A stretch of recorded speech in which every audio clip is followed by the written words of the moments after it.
حضرت آپ نے یہاں پہ صالحین کا ذکر کیا، تو حضرت صالحین جب آپ وقت کے لوگ ڈھونڈتے ہیں اپنے دور میں، تو کچھ لوگ اس مغالطے میں رہتے ہیں کہ یار ہمارے یہ شیخ تو پیر تو نہیں ہے ہمارے کوئی، لیکن جو ہمارے اسلامی استاد ہیں یہی ہمارے نیک استاد ہیں، اور جو یہ کہیں گے بس ہم ان کی بات مانیں گے۔ تو حضرت ایسے بھی کچھ تاریخ میں واقعات آئے ہیں کہ وہ جو استاد صاحب تھے وہ پیر تو نہیں تھے، ان کے پاس جب کسی شاگرد نے کہا کہ میں آپ کا مرید بھی ہونا چاہتا ہوں، بیعت کرنا چاہتا ہوں، تو انہوں نے ان کو صاف منع کر دیا کہ آپ کو بیعت ہونے کی ضرورت نہیں ہے، آپ آلریڈی نیک ہیں، آپ بس جو کر رہے ہیں کرتے رہیں، لگے رہیں۔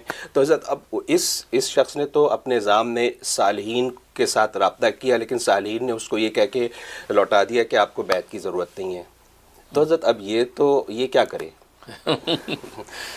اللہ اکبر، اللہ اکبر۔ اصل میں بات یہ ہے کہ ایک ہے منزل، ایک ہے راستہ، جی ٹھیک ہے۔ اگر ایک انسان آلریڈی منزل پہ پہنچ چکا ہو، جی اب اس کو راستے پہ لگانا تو بے وقوفی ہے، صحیح، ٹھیک ہے نا۔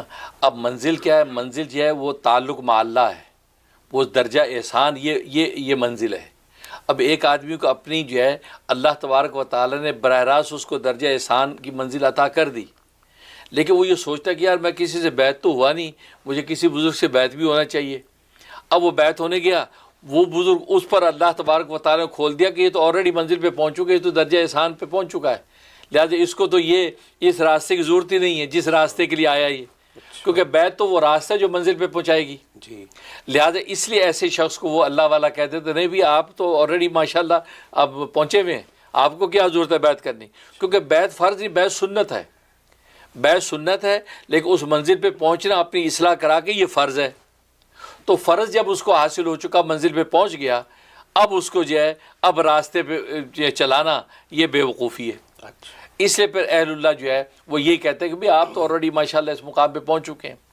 جیسے یہ چھوٹا سا واقعہ یاد ہے، حضرت گنگوئی عالم ربانی حضرت مولانا رشید گنگوئی رحمۃ اللہ علیہ، ان سے جو ہے بیعت ہونے کے لیے ایک بزرگ نے درخواست کی۔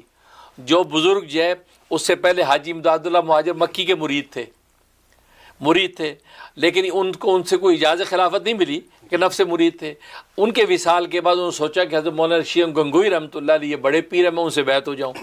اب وہ بیعت ہونے کی درخواست کی کہ میں بیعت ہونا چاہتا ہوں، مجھے کچھ معمولات بتائیں، میں ذکر و اذکار کوئی معمولات کرنا چاہتا ہوں۔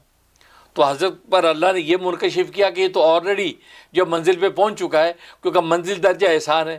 آپ نے فرمایا کہ میاں تمہیں تو درجہ احسان آلریڈی حاصل ہے، اللہ، اور درجہ احسان کا مطلب ہے کہ عبادت اس طرح کرے گویا کہ اللہ کو دیکھ رہا ہے، یا یہ مقام مشاہدہ حاصل نہیں تو عبادت اس طرح کرے گویا کہ یہ تصور باندھے کہ اللہ مجھے دیکھ رہا ہے، یا مقام مراقبہ، تو مقام مشاہدہ حاصل ہو یا مقام مراقبہ حاصل ہو، کوئی ایک مقام مل گیا، منزل مل گئی۔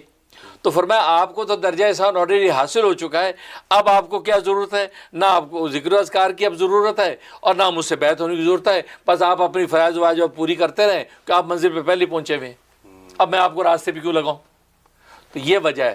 اس لیے بس اوقات وہ کہہ دیتے کہ نہیں مجھے آپ کو بیعت کی ضرورت نہیں، آپ ماشاءاللہ ٹھیک ہے، آپ جس طرح چلتے رہیں، کیونکہ ان پر یہ منکشف ہو گیا کہ یہ بلا بیعت کے ہی وہ ماشاءاللہ مقام پہ پہنچا ہوا ہے، تو اس کو ونڈوز کر دیتے ہیں۔ ماشاء اللہ، یہ جزاک اللہ خیر۔